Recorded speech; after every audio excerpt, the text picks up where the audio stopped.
Nah, sekarang gini loh ya. Hidup yang kekal itu memberi hidup yang kekal. Oke.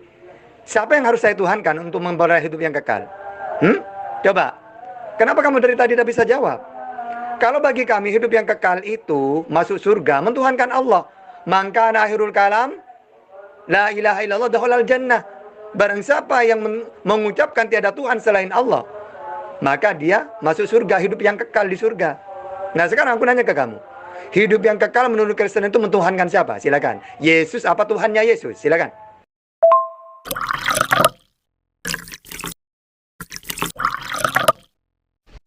Um, Siapa di antara sini yang umat-umat Islam lah, Muslim lah, yang tidak faham beza kepada spiritual melalui aspek roh berbanding dengan ritual?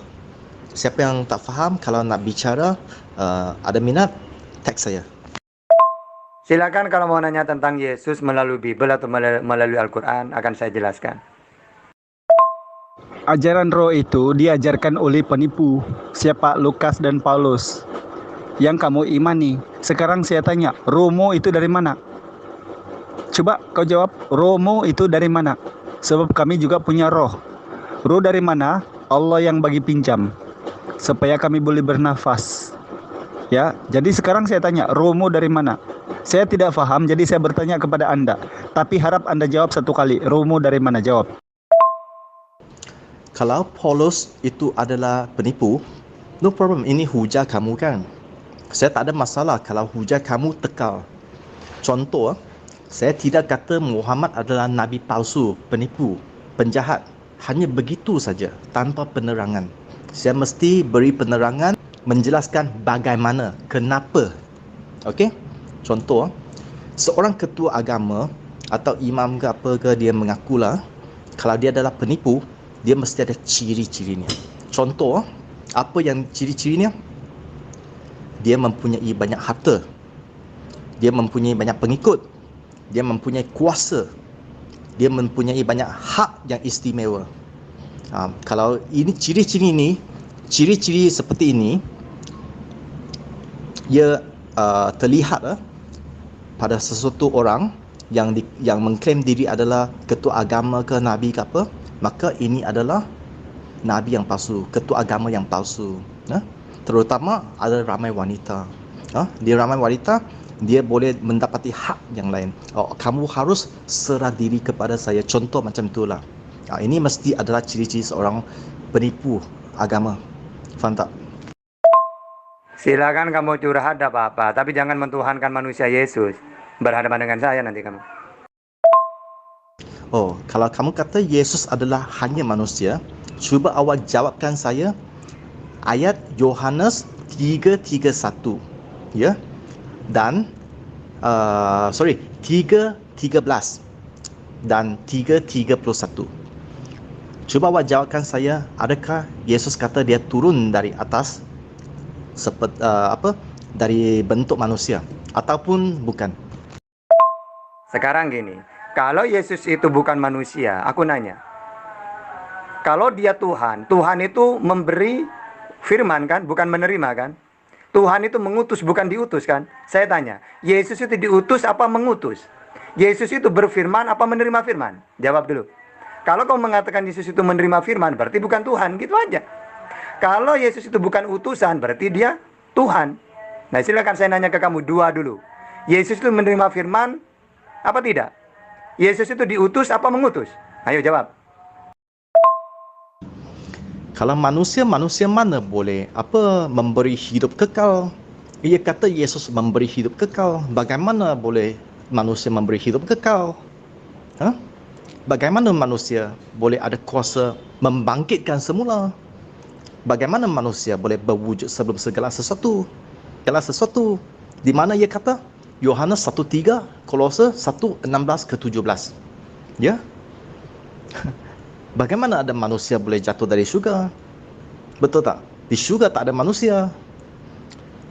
Yohanes 3:1, 3:31, 8:23. Yesus kata, kamu berasal dari bawah, saya berasal dari atas. Siapa yang hadir dari atas adalah di atas segalanya.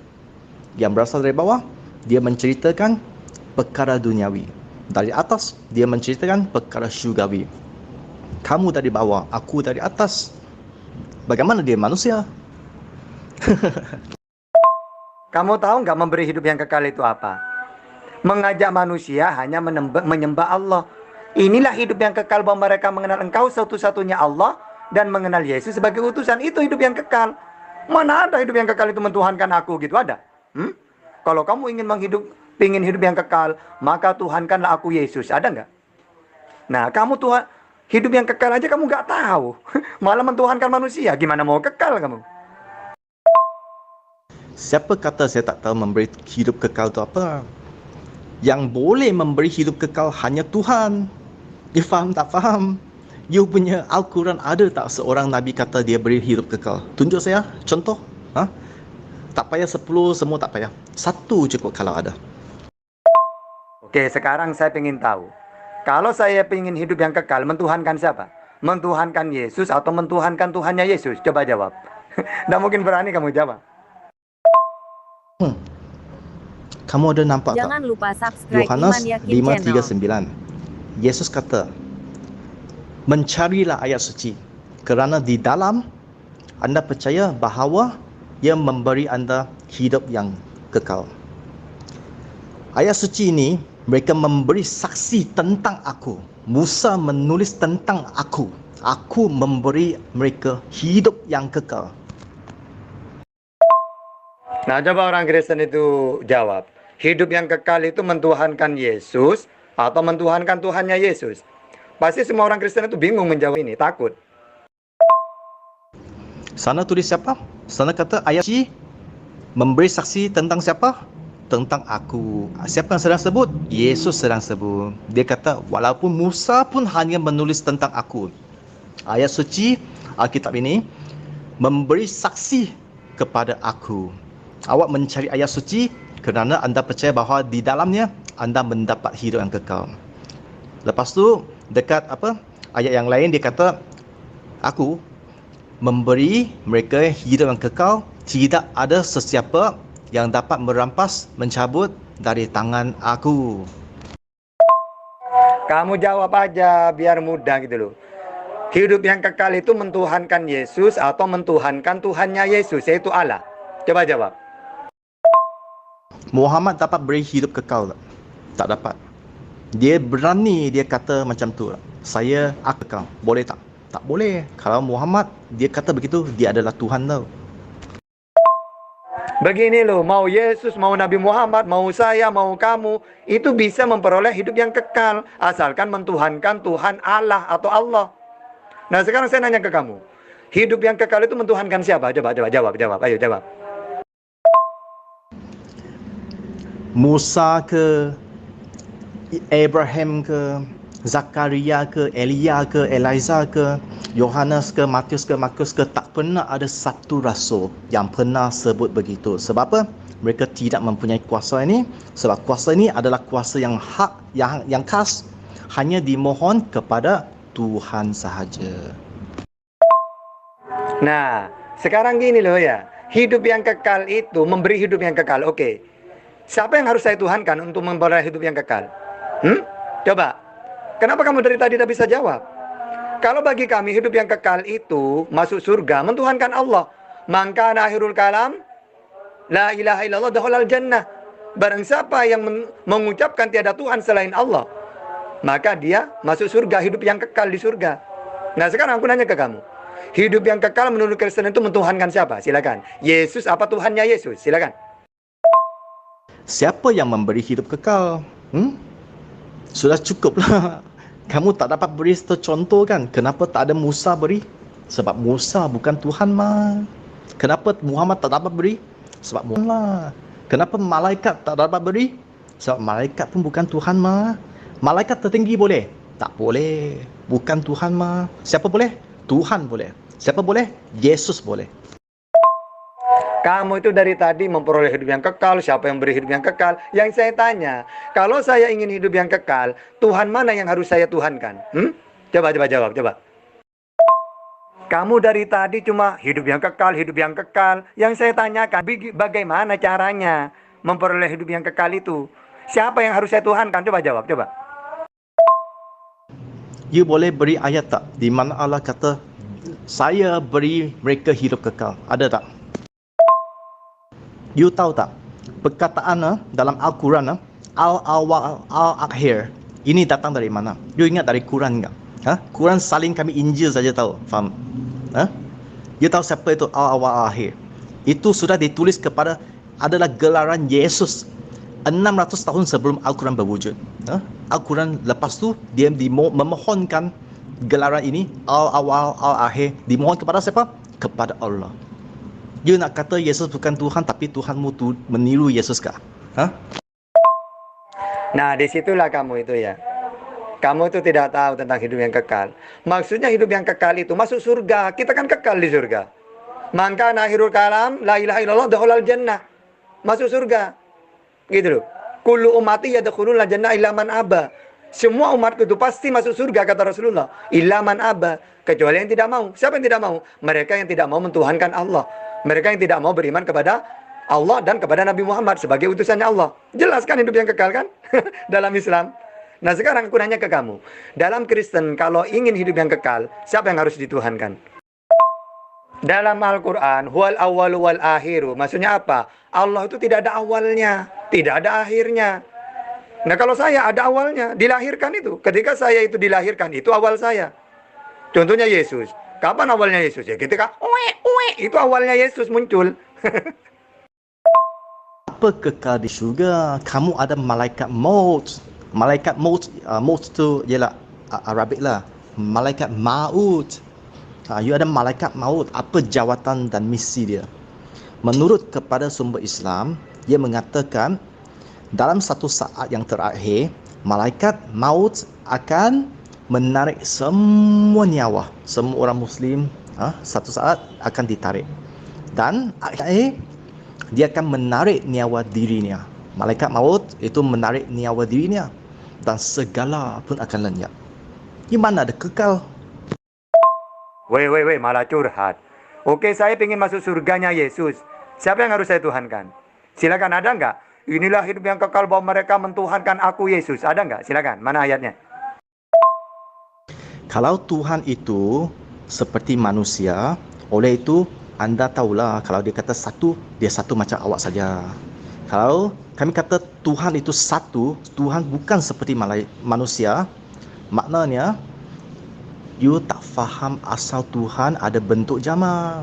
Tuhan punya satu tak boleh sama seperti satu manusia atau satu makhluk. Faham tak? Weh, malah curhat lagi. Kalau saya yang ingin hidup yang kekal, siapa yang harus saya tuhankan? Jawab. Manusia adalah satu peribadi. Semua makhluk yang satu pun satu peribadi. Iblis yang satu pun satu peribadi. Tuhan punya satu lain. Tuhannya satu, tiga peribadi. Weh, jangan curhat. Katanya Yesus itu jalan memperoleh hidup yang kekal. Oke, saya ingin kekal. Siapa yang harus saya tuhankan? Tadi saya sudah beri kamu Dia kata apa? Kamu pergi menyelidik ayat suci. Kerana di dalamnya anda mempercayai boleh mendapat hidup kekal. Sebab ayat suci ini kenapa? Dia memberi saksi tentang siapa? Musa menulis tentang siapa? Jangan curhat. Yang saya tanyakan, ketika saya ingin masuk hidup yang kekal di surga, masuk surga. Nah, ini kalau saya beriman kepada Yesus, caranya hidup yang kekal itu siapa yang harus saya tuhankan? Coba silakan jawab. Apa? Saya sedang jawab kamulah. Tiga ayat itu yang saya beri, dia kata ayat suci. Jangan ayat suci lupa ialah apa tahu? subscribe Iman Yakin Channel. Alkitab lah. Ayat suci bersaksi tentang siapa? Ada kitab Tuhan bukan bersaksikan Tuhan ke? Dia sebut seseorang ke? Dia sebut Nabi ke? You ingat, kitab Tuhan adalah buku untuk menyebut Nabi ke atau menyebut Tuhan? Kamu itu belum menjawab ya. Kalau Yesus dan Musa memperoleh hidup yang kekal karena mereka mentuhankan Allah. Nah sekarang orang Kristen coba. Kristen kalau ingin kekal, hidup yang kekal, siapa yang dia tuhankan? Coba silakan. Adakah kamu memang tak faham? Kitab Tuhan ini di dalam kandungannya tentu ada sebut mengenai perkara-perkara peristiwa mengenai nabi-nabi. Tapi nabi-nabi bukan keutamaan. Keutamaan kitab-kitab ini adalah seperti nabi dalam proses itu mereka memanggil kamu menyembah Tuhan. Kitab-kitab ini adalah mengutamakan Tuhan. Jika Yesus kata kitab ayat suci ini memberi saksi tentang apa? Tentang siapa? Kalau Muhammad, dia ada tak kuasa kata begitu? Al-Quran ini memberi saksi tentang aku. Boleh tak? Kalau dia kata begitu, dia Tuhan tau. Kamu itu tidak usah curhat. Jadi memperoleh hidup yang kekal itu siapa yang harus dituhankan? Ini bukan benar-benar salahkan kamu. Cuma salah kamu tidak faham terma bagaimana orang mentafsir Alkitab dengan cara betul. Sebab ini bukan terma saja. Ini memang Alkitab kena merujuk kepada apa? Dia punya penekanan.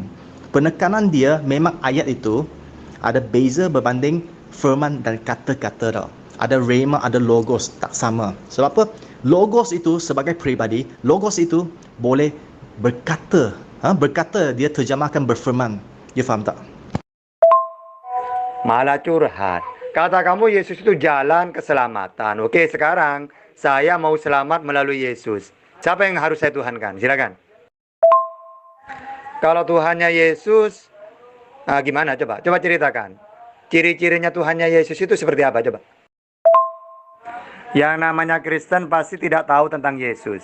Kalau saya, wakil Yesus saya. Makanya saya itu diutus oleh Yesus untuk meluruskan penyesat-penyesat Kristen ini. Supaya mereka tidak mentuhankan manusia Yesus.